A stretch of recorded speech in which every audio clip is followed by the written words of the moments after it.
I've always enjoyed the process of training, and one reason I like to sign up for events is it dictates how I will train. If I'm going to sign up for some trail running events, I'll do more trail running in my training. If I'm going to sign up for triathlons, if it's a sprint, I'll do shorter training, more race specific to succeed in excel in a sprint distance triathlon.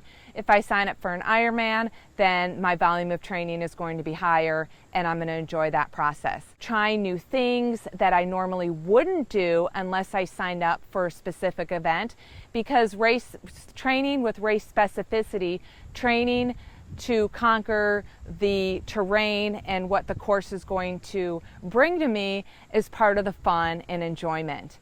And so when a race is canceled, all is not lost for me because I got myself very fit just by the nature of registering for that race. Usually the main reason events are canceled are due to weather, or the event could not get an official permit from the city, or maybe the event had a city permit, but the city decided to pull the permit. You can't run a race without officially having the permit. There's a lot of sanctioning and there's a lot of things that have to happen behind the scenes when you're hosting an event. I was an event director for 5 years in Colorado, so I really got to know all that is involved in hosting, and this was just a little sprint triathlon. Maybe you personally had to cancel the event because of an injury or an illness, and you just knew that you weren't going to be able to perform as intended when you signed up for the event, so you decided to cancel. Now, I've experienced both recently where I signed up for an event in 2020 and due to the pandemic, all the events were canceled.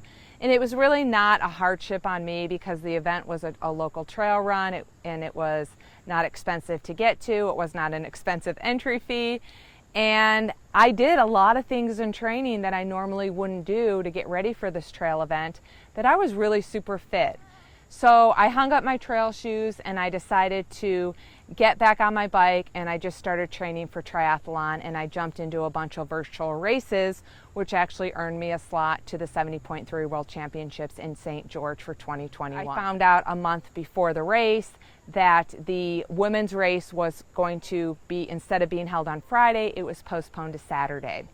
And that just did not work out into my schedule. It didn't work out in my finances or my travel plans. So I decided to withdraw from the race and use my fitness somewhere else.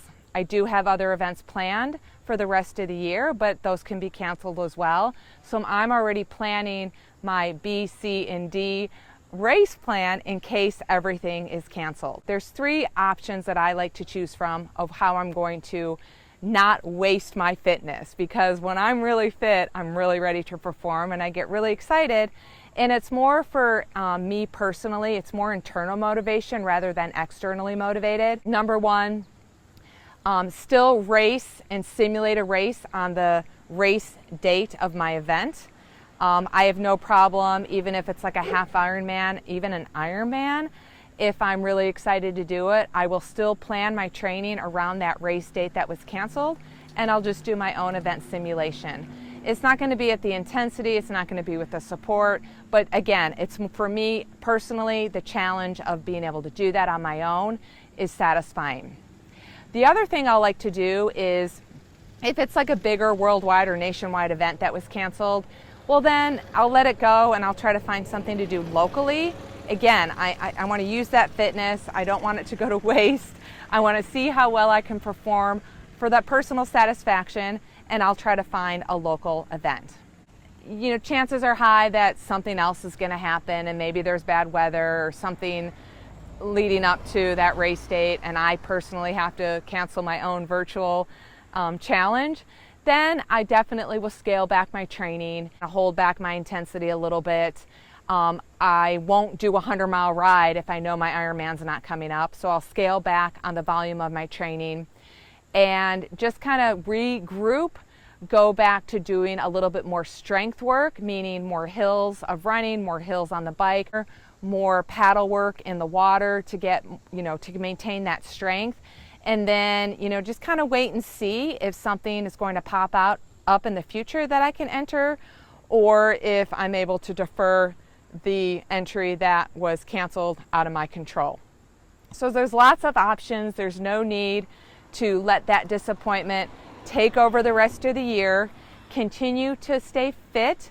So I'd love to hear how you handle race cancellations. Like I said, comment below, join the T2 Endurance Facebook group, and I hope you make it a great day.